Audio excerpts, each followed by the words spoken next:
Hey there, Wargamers, and welcome to a quick review. I picked up this model for a commission here recently and just wanted to share it because I thought this was an exceptional model. This thing is super cool, it's gigantic, and this is just about Forge World quality in my opinion. In fact, some of the parts I think are surpass it. So, without further ado, I just want to look at the box art here for a second and we'll take a look at the contents. This is Krull, Servile Lord of Dis. I'm not so sure about that name. It's a little weird. You guys may have seen some of the other models from this company. They did a Chimera and some other really freaky looking stuff. Yeah, here's a drawing on the back, and the rest of the box is just other pictures of him. So let's take a look at what we've got inside. Okay, so I've kind of opened this up already and rifled through it a bit.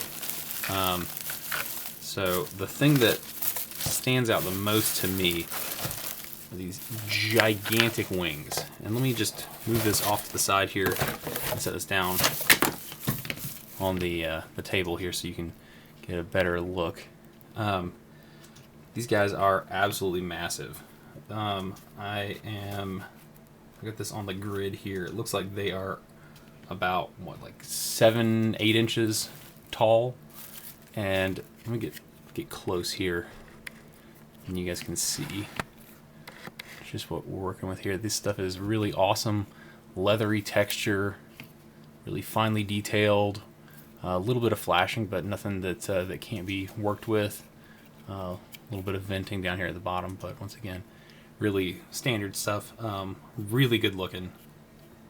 I'm really excited to do this. You got so much detail here that'll take a wash really nicely, or do dry brushing on. So you've got lots and lots of detail to work with. So let's have a look at the body here. I kind of feel like, just on a side note here, the packaging here is not exactly the most professional I've seen, but this does not detract from the fact that this is an absolutely rockin' model. You just have sort of like brown sellotape over some bubble wrap here. We've got the upper body and the lower body, and we got some stuff to clear off in the middle, but nothing huge. We do have sort of a mold mismatch here. That's one of my biggest pet peeves with big resin models like this, is sometimes you get the mismatch, and you've got a really nice texture up here, which is you're gonna have to kill some of that to get rid of that mold line. But it's not too bad. You're gonna have to fix this mold line here as well. I was probably gonna use a little bit of green stuff to get that done.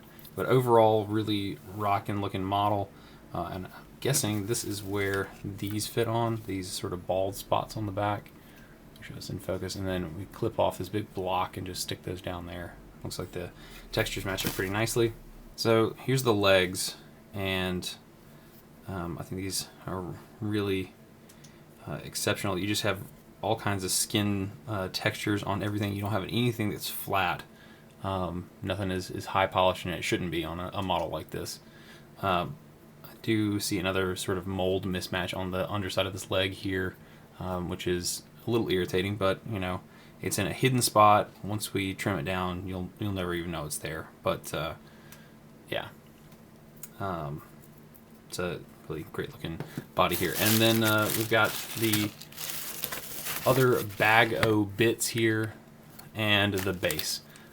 Not so big a fan of the resin bases. Fortunately for this project, our client has asked that this be modeled up like a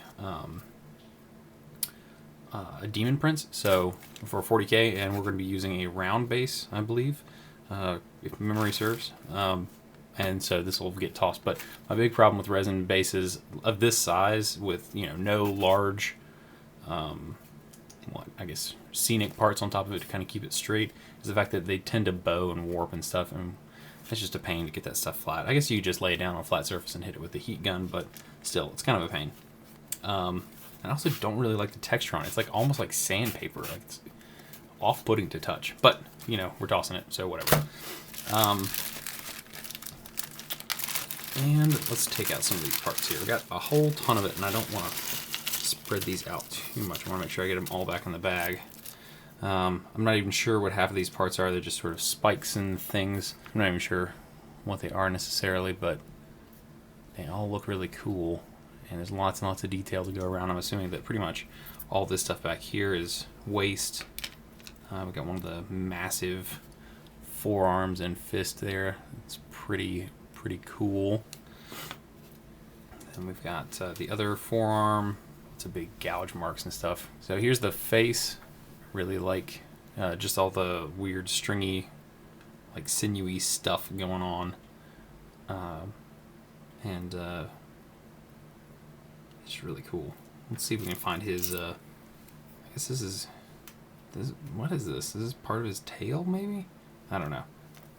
He's got to have, like, the lower part of his jaw in here somewhere. Or is this it? I don't even know. Let's look at the box art. No, this is definitely one of the horns here. He's got to have some kind. Oh, there it is, right there. So he's got the other part of his jaw. So that'll be pretty cool. And this is some kind of tabard, I assume. Got all kinds of other little things. And, oh right, he's got this massive axe. So that'll go together there. But yeah, pretty snazzy. And honestly, all told, should be pretty easy to clean up, with the exception of those mold sort of mismatched lines. But yeah, looks great. Kind of a pricey kit. I believe this one is right around the $150 to $175 mark, depending on where you buy it from. But we got this one shipped for, I think, $160-ish. So go and check out the rest of their models. And if you've got any models like these or others that you would like us to paint, be sure to get in touch with us at brushforhire.minis@gmail.com.